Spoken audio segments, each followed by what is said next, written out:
ট্রিপেজ হান্ড্রেডে সবাইকে স্বাগতম। এই ধরনের আছাড় পোকা থেকে কাঠগুলো আপনি সংরক্ষণ করবেন। প্রায় শীতে এই ধরনের জিনিসগুলো ছাতা পোকাগুলো ধরে পাতার সহ এরকম কাণ্ড মাথাগুলো তো ধরে মাথাগুলো নষ্ট করে দেয়, পচিয়ে ফেলে। এর আগে আমি অনেকবার আপনাদের বাগানে আপডেট করেছি। এই ধরনের পোকা থেকে সাবধান।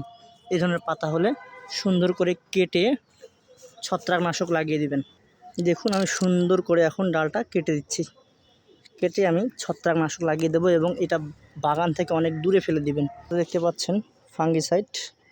আমি সাধারণত ম্যানসার ব্যবহার করি না, কম্পেনিয়নটা ব্যবহার করি। এই কম্পেনিয়নটা আমি এখন এই কাটা ডালটাতে লাগিয়ে দেবো। ছত্রাকনাশক আপনারা একটু গুলো অবস্থায় একটু ছিটিয়ে দিলেও ভালো করতে পারেন। এই সময় অনেক গাছে আপনারা এইভাবে ছত্রাকনাশক এমনিতেও ছিটিয়ে দিতে পারেন। ছত্রাকনাশক অল্প একটু পরিমাণ প্রায় 3 লিটার জলে গুলে পুরো বাগানে আপনারা ছিটিয়ে দিতে পারেন। তাহলে এই আছাড় পোকাগুলো এই সময় ধরে না। অনেক সময় হয় আছাড় পোকাগুলো ধরলে গর্ত করে দেয়, পচিয়ে ফেলে।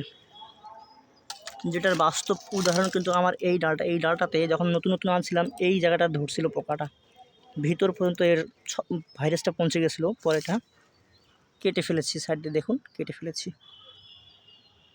ফেলেছি আমি ডালটা পুরোটাই। এখন সুস্থ আছে।